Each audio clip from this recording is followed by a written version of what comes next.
Shalom, this is Amonute Tayac of Piscataway, Sophia Spiritualite, the AmaruKhan Miriyam, and this is part 2. I have a bad habit of not finishing these videos when I start them, so we're just going to go ahead and dive right into the part 2.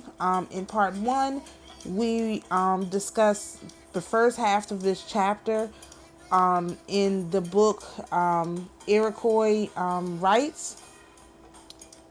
Oh, goodness. That's not the title of the book. Okay, Iroquois Book of Rites. That's what it's called. The Iroquois Book of Rites. Of course, in the description, I'll leave the link where you can download the book, read it for yourself, get your own understanding. But we're basically going line by line pretty much and just decoding what this man means. Now, this book, if I didn't mention it in the first video, which I don't think I did, it was written in 1882, and it was certainly written by an ethnographer slash, I call them spies, because these are people who went into the different quote-unquote Indian or Aboriginal camps, and under the guise of ethnography, learned how we operated so that then that information could be used against us. Now this, for context, this book is written after the Willie Lynch letter. So I only say that because to me, this is the fact that Willie Lynch letter is from like 17 something, right? It didn't even work. Like, they had this whole thing, they're going to treat the people like this, and this is this and that, whatever.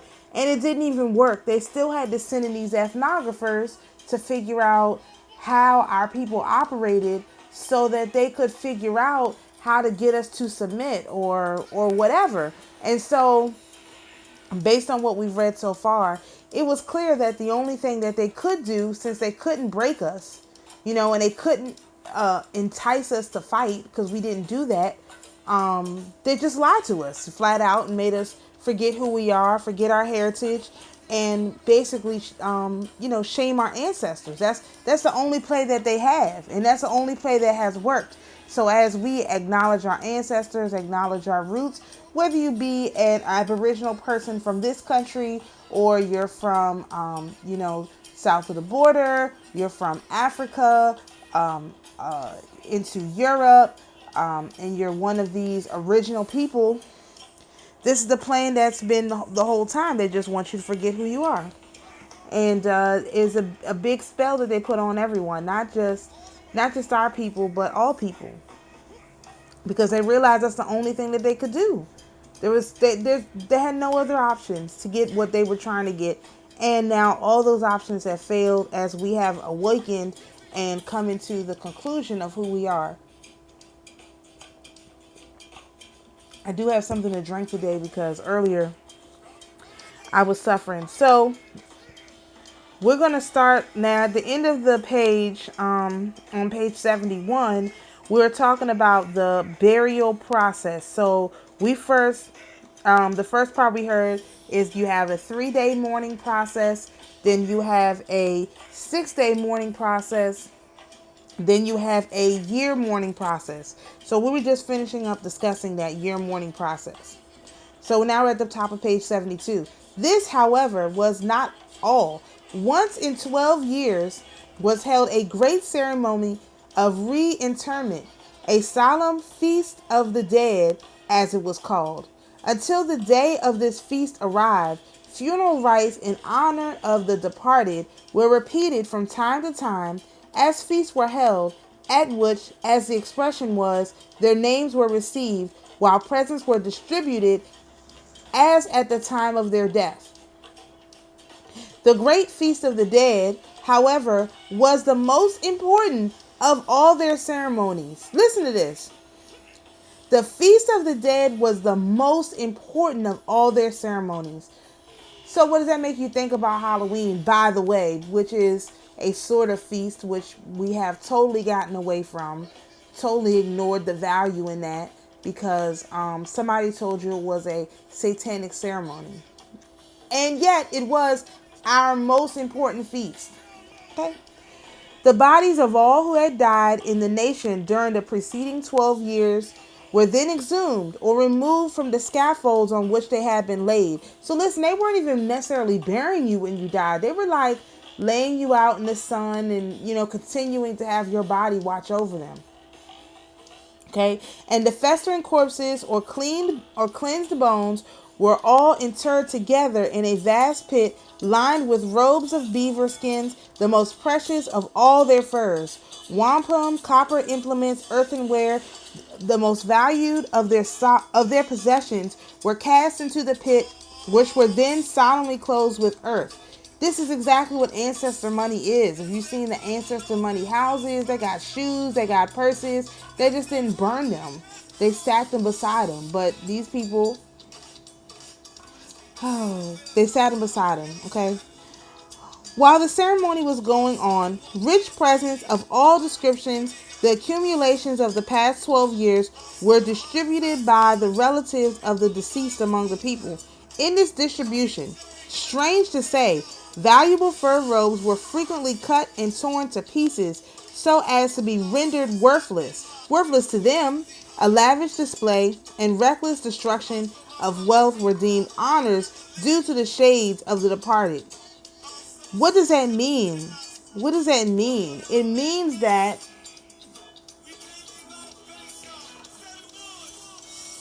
what the colonizers, I don't know, have a better name for it besides colonizers or spies, okay? What the colonizers deemed to be the most valuable thing that they had, which was this beaver fur that had been sitting with the bones of the person for the last 12 years, what everybody was given a piece, and they called it useless. What I call it is, you now have something that has been sitting with the bones of this deceased person, and now you're spreading that energy around to your whole tribe. Now, if you haven't been listening to me, you just like kind of stumbled on here and you're like, what is this lady talking about? You may have missed, but like I've been saying for months, I mean, probably 9-10 months now, that they were using the bones of our people to prophesy. This is where they got this from. They got this from us. It wasn't the opposite way around. We always did this. We always did this. This is even back in the Old Testament. We always did. They got this from us. They took this ritual of taking the bones and the parts. I mean, think about it. You know, that little baby Northwest, God bless her soul. She's got what, Michael Jackson's hat or something, or his coat? I mean, why do you think people buy the coats of the celebrities? What do you think they do with that stuff? It's to conjure the spirit of that person. And there's I posted a video maybe a month back. It was from TikTok. And in the video, the lady was she was very confused because she didn't understand why this stuff, these people were paying all this money for this stuff. It's because of what it symbolizes and what they were going to use it for as a part of their ceremonies and their rituals. That's why it costs so much, not because it was worth it, but because it's what they're not telling you. What you don't know is what is worth it to them. We don't have to do all of that. All right, I'll keep going. The Adawandaronks, or neutrals, who were the nearest neighbors of the Iroquois, were still more extravagant in their demonstrations of affection for their lost friends. They too had their feast of the dead at regular intervals.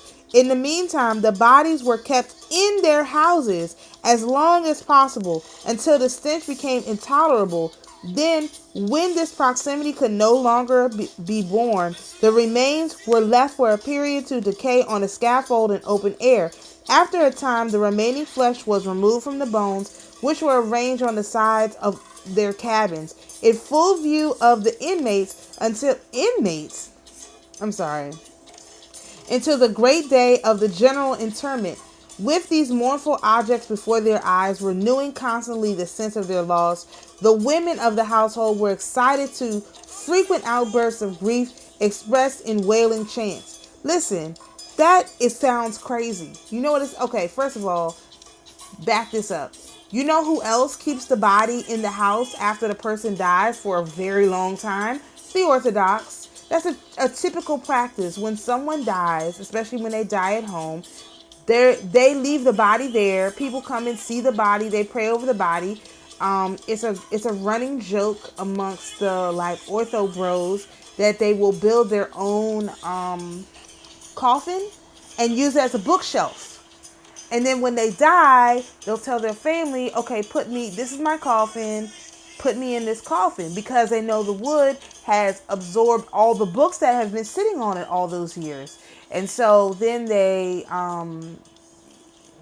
by the time they bury a person who's Orthodox, especially like in Russia, those countries that are considered quote unquote not third world countries compared to America, by the time they bury the body, first of all, they don't even really deal with the whole stench thing because they perfume the body, just the myrrh and all of that stuff. They cover the smell of it's some of the stuff that I've heard is quite frankly is insane. I don't know how to process that. I've been talking with one of the sisters about this for a few months.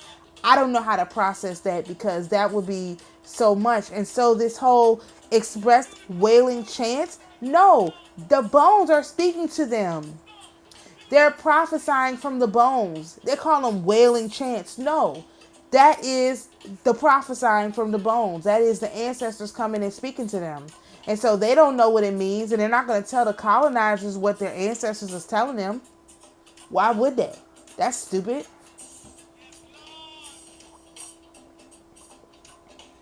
All right, let's keep going. That the Iroquois in ancient times had funeral customs similar to those of their sister nations and not less revolting cannot be doubted.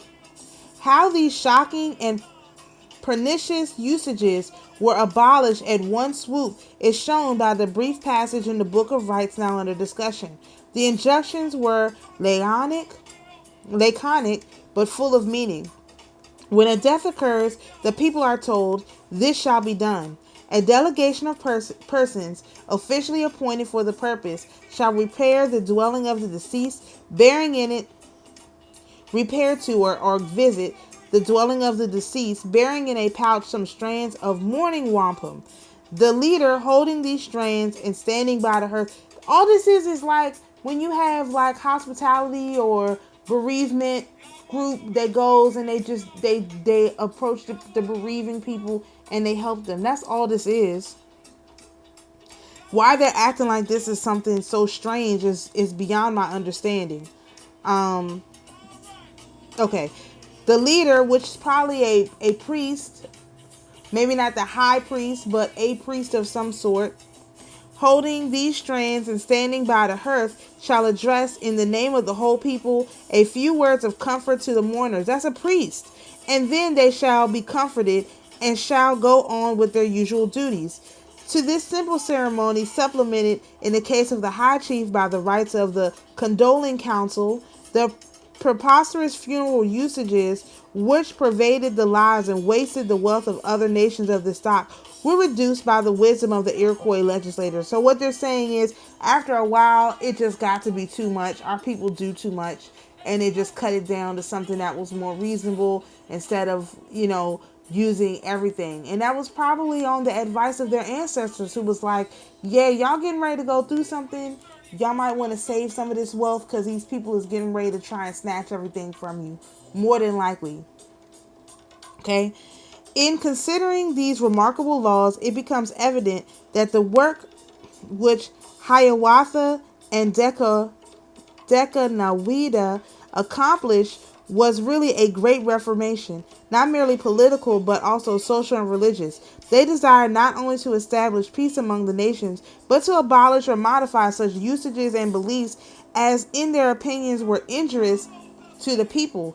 In deserving of notice that a divinity unknown, at least in name, to the Hurons, received special reverence among the Iroquois. The chief characters of the Huron pantheon were female deity Atinsik, sort of Hecate, Atensic. Now, never mind, I'm not going to do this. Whom they sometimes identified with the moon, her grandson, Juskeha. Does that not sound like Jesus? I'm sorry. I just can't. I mean, Atensic, that sounds a lot like getting real close to the Theotokos. And you got Jukesha, who sounds a lot like Jesus or Yeshua, okay? Who was sometimes regarded as the sun and as a benevolent spirit, but most commonly in the stories appears as a fantastic and capricious goblin with no moral attributes whatsoever. In the Iroquois mythology, these deities are replaced by a personage of much higher character. Terahiwegun, the holder of the heavens, was with them, the master of life. He declared his will to them in dreams, and in like manner disclosed future events, particularly such as were important to the public welfare. He was, in fact, the national god of the Iroquois. Listen, he just mentions this real Tehran Hiawagan. Tehran Hiawagan. That was their god. That was the name of their god. And he just casually throws it in there. It was he who guided their fathers in their early wanderings when they were seeking for a place of abode. He visited them from time to time in person to protect them from their enemies and to instruct them in useful arts. Arts means magic, every single time you hear it. It is possible that the Iroquois Tehran Hiawagan may have been originally the same as the Huron Juskea. Some eminent authorities on Indian mythology are inclined to this opinion.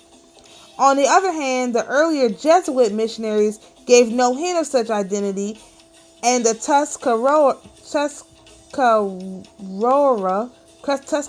historian Cusick seems to distinguish between these divine personages. But whether we accept this view or seek any other origin, there seems to reason to suppose that the more exalted conception of this deity, who is certainly in character and attributes one of the noblest creations of the North American mythologies, dates from the era of the Confederacy, when he became more especially the chief divinity and protector of the Canaan Sioni.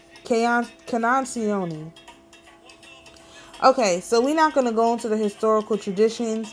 I just wanted to get the rest of this chapter out here. There is something else. Let's just take a look at something real quick. It was in their the actual book of rites. The actual rites which are in here. That's the rites of the condoling. Hold on, let's see. That's the language. That's not the one I looked at. Oh, yes, this is. This is the one I was looking at before. This is in their language. This is the condoling council. These are the people who went to visit those ones who had their people dying.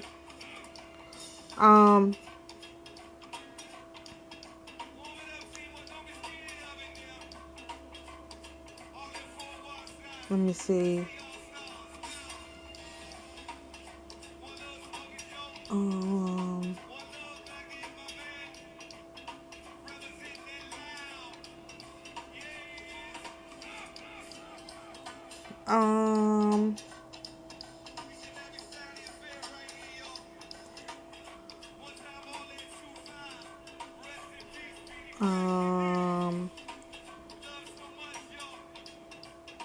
Let's see.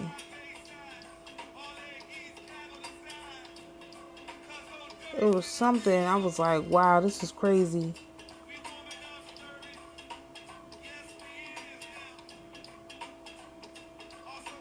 Okay, listen to this. I'm starting with number 10. It says, now then, we say, we wipe away the tears so that in peace you may look about you. And further, we suppose there is an obstruction in your ears. Now then, we remove the obstruction carefully from your hearing so that we trust you will easily hear the word spoken. And now we imagine there's an obstruction in your throat. Now, therefore, we say, we remove the obstruction so that you may speak freely in our mutual greetings. What does that sound? That just sounds like, I mean, I'm not going to keep asking because it's ridiculous. That sounds like literally them doing energy healing. If there's whatever is in your ears, whatever demon is trying to tell you, speak these words to you to get you to do something bad to yourself, they say we remove that. Now remember, this is the mourning group. These are the people who are going around talking to the people who are mourning. And the book of Rites, this book is specifically about this process. I just realized this. This whole book centers around this process right here, this mourning process. Let's see. Now again, another thing, my offspring, I have spoken of the solemn event which has befallen you. Every day you are losing your great men. They are being born into the earth, also the warriors, and also your women, and also your grandchildren, so that in the midst of blood you are sitting. Now therefore we say, we wash off the blood marks from your seat, so that it may be for a time that happily the place you will be clean where you are seated and looking around you. Does that not sound like Psalm 51? Removing the blood guiltiness. Purge me with hyssop and I shall be clean. Wash me and shall be whiter than snow. Make me to hear joy. Make me to hear joy and gladness, so the bones that thou hast broken may rejoice. Does that not sound like Psalm 51? Like, so that you can let's wash all this blood off of you, so that you can. I'm sorry. Some of this stuff is just so outrageous. I mean, I don't even know what to say. There was something else I wanted to point out in this book.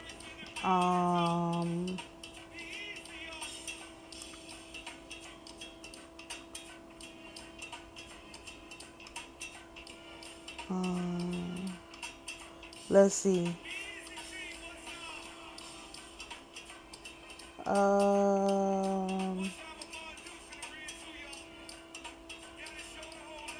Then they call out all of their saints. This right here is them calling out all of their elders, all the ones who have fallen, which is crazy. Look how long this goes on. This is just so much. Okay. Let's see.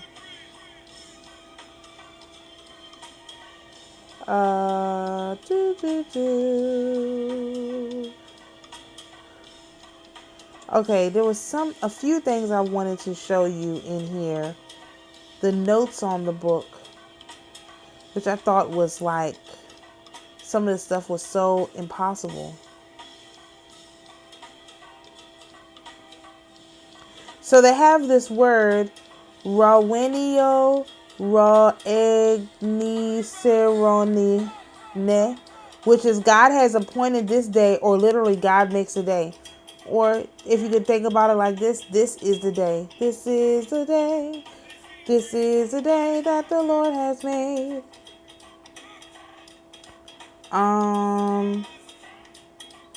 Then we have Kayanerana. That's towards the bottom of the page. It says this word is variously rendered the peace, the law, the league.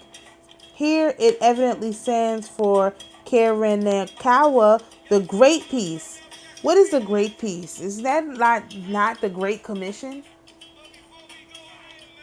That you leave someone in peace? I'm sorry. I shouldn't even go through this. I really shouldn't go through this, because I'm telling you, this stuff just it's just so shocking.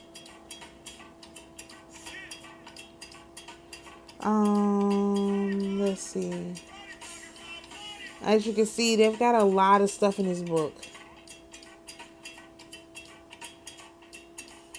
Oh, look at it. I thought this was interesting. This word Jada Quiniu, with Jada. This word, usually rendered ruler, appears to mean principal person, or perhaps originally a very powerful person. It is a compound word formed from oyata, body or person, and kakwinion, to be able, and the adjective termination eu or eo in its original sense of great. So a prince, a leader. Okay. It was something here. They've got their little songs.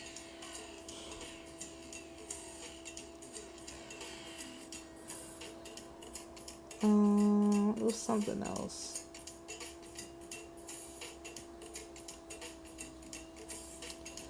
Maybe I won't hold y'all. I mean, this is for sure is gonna have to be several more lessons, but I did want to get the end of this that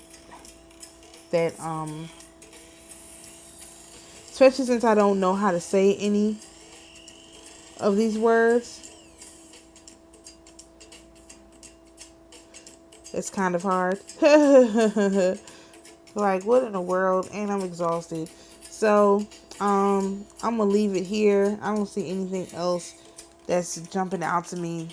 I just, anyway, the long story short is everything that these colonizers do, they got from us. They got from us as Hebrew Israelites. They got it from us as the Aboriginal people on this land. They got it from us as the original and the creators of, just everything. They just got it from us. And this is not to put anybody else's culture down or anything like that, because we don't know what direction this stuff really went. And it doesn't really matter, because if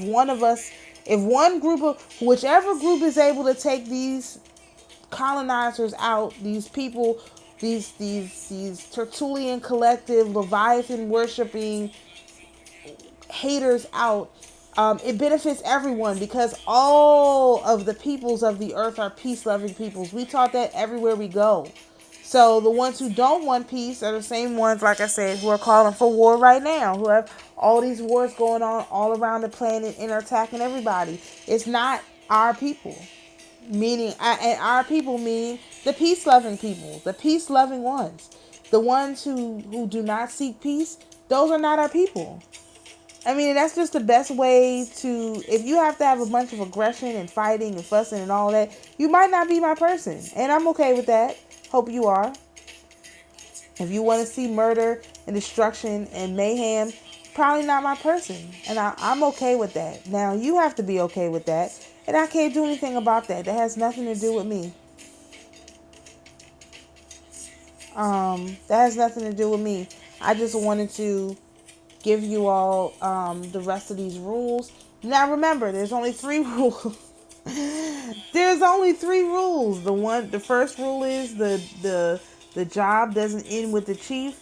The second rule is remember your ancestors, basically. And the second rule is peace above all, peace over everything. So first we have the job doesn't die with the chief, peace over everything, and remember your ancestors. Those are the 3 laws we got to remember. It's not hard. This is why you can't fail this test. They want you to think it's 1,000 rules. It's 3 rules. Remember your ancestors, peace over everything, and don't let the traditions end with the patriarch or the matriarch. And yet we are still failing in a great deal of even those. So I encourage people to think about this, put your noodle around it, download the book, do your own investigation. Let me know what you think. And we'll chat some more on this, of course, naturally. So shalom, everyone. Peace and blessings to you, and we will see you in the next video.